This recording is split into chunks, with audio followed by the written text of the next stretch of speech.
Hey LEGO fans, it's JANG here with a 2012 LEGO Star Wars set. This is number 9496 with 213 pieces. It's called the Desert Skiff from Return of the Jedi. This sells for $25 and it is the second time this vehicle has been offered as a standalone set. They also made one that was bundled with the previous version of Jabba's sail barge. So let's go ahead and look at the details, starting with the minifigures. First, here's a version of Jedi Knight Luke Skywalker without hooded robe, with the dark gray outer kind of vest and the normal tan color of hairpiece on there. You can see you've got print on the back of the torso also. This one was new in this configuration overall for this set.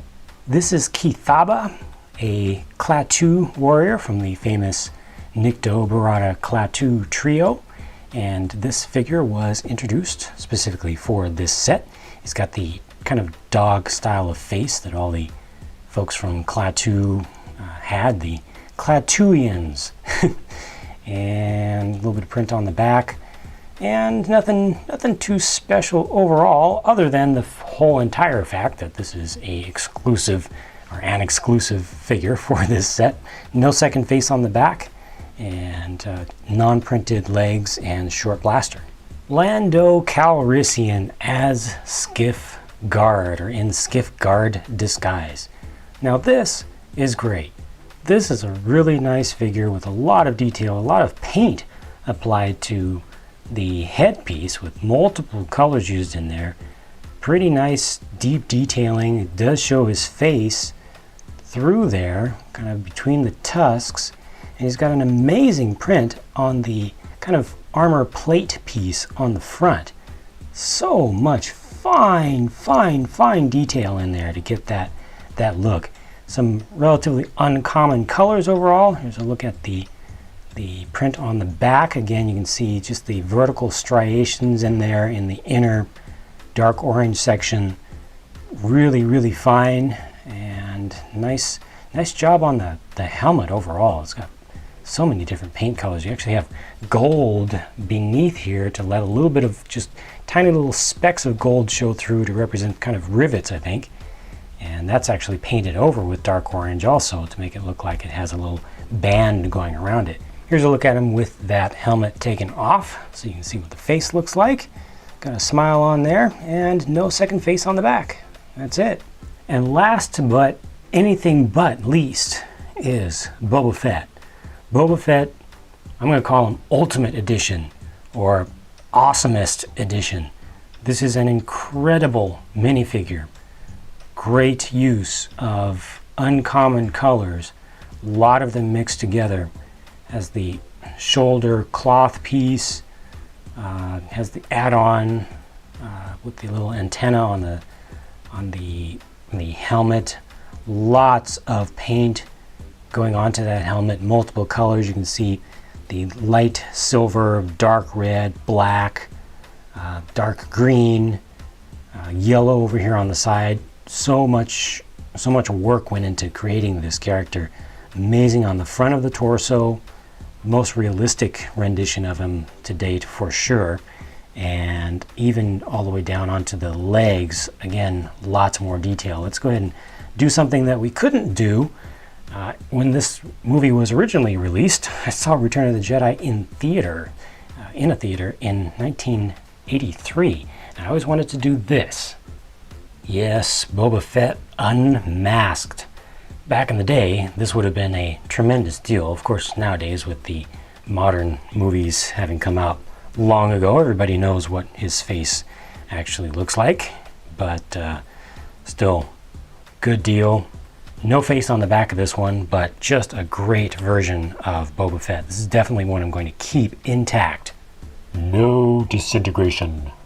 So that leaves us with the skiff itself. And this is nothing like the first standalone version they did in 2000. It's actually much closer, and it's actually very close to the version that they released with the Jabba's sail barge set in 2000, what was that? 7, 8, something like that.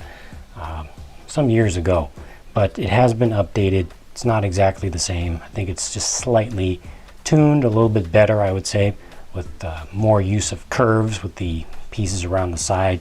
Kind of fills in the cockpit area, and you've got nice multiple angles applied in 2 different axes to these pylons off onto the side. This here actually has a hinge on it, but the hinge doesn't really do anything. It's just kind of filling in the shape over there. It does have a flick fire missile on there, so you can shoot at some stuff with this if you want. It's a little bit contrived. I think it's good for playability, but having only one it's kind of going to limit the addition of play value that brings. They give it this little stand, 4 pieces, nice clear pieces of 2x2 round bricks that we don't get in too many sets, but stands it up at just the right height, makes it look like it's hovering a little bit. Of course, you have the all-important plank that opens up here, and it does have a couple of little open studs, so when you get Luke Skywalker out there, you can actually hold him in place, and you can really reenact what went on at this point, because you can actually open this up, have access to the secret hidden couple of little blasters in there, little short blasters that you can distribute out. Of course, you really want to have Jabba's sail barge to go with this, but that's a much more expensive set. I think that this is playable by itself, because they did include the all-important Sarlacc monster from the Pit of Carkoon, and it's the updated computer graphics CG version that has the mandibles, unlike the original version. The good thing about this here, and it's really the reason that Lucasfilm had this added in, the mandibles, is that this is actually something that's able to really grab somebody. So rather than having to just fall into a pit and you don't know what's going on in there, this is really going to take somebody. So in the movie, it was one of the Klaatu dudes that fell in first, although he kind of hung around the edges, but you can just kind of throw him in there, and it's like a Venus flytrap, right? That's what this is inspired by, this design. It just holds him, and there you go, he's gone now.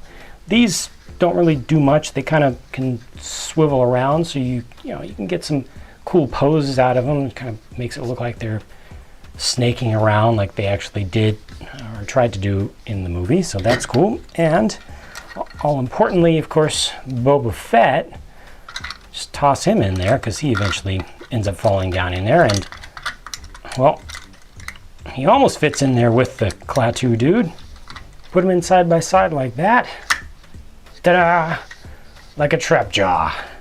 And that is all closed up, and you can just do like that and really seal them in there and seal their fate. So that's pretty cool. It's a basic piece. There's not a whole lot of detail to this thing, but it has the moving arms or tentacles, and it can actually grab the figures now. So I think that's a good thing, and makes it a little bit more believable when you're kind of recreating the scene.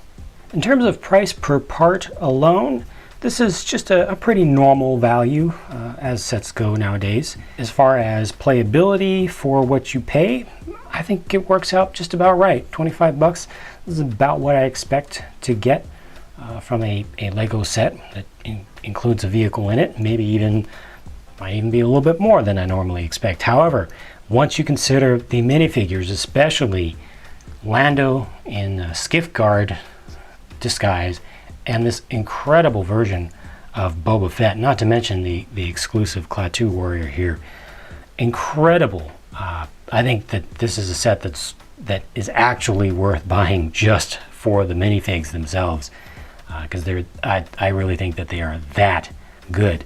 And I'm not a big minifig freak myself. I'm not into collecting minifigs. I'm not into the high price of investing in minifigs or anything like that. I know plenty of folks are, but even at that, I still very much respect these. So as an entire set, as a value, I think this is fantastic. I am 150% happy and satisfied with this set. Number 9496 from 2012. It's the 2012 version of the Desert Skiff from LEGO Star Wars. Thanks so much for watching this video, and if you want to see more reviews of other LEGO sets that I've done, be sure to check them out on my channel. You can search or browse by tag or keyword or playlist, and you can stay on top of all of my updates as well as seeing all of my archives at jangbricks.com. Hope to see you there, and I'll talk to you again soon.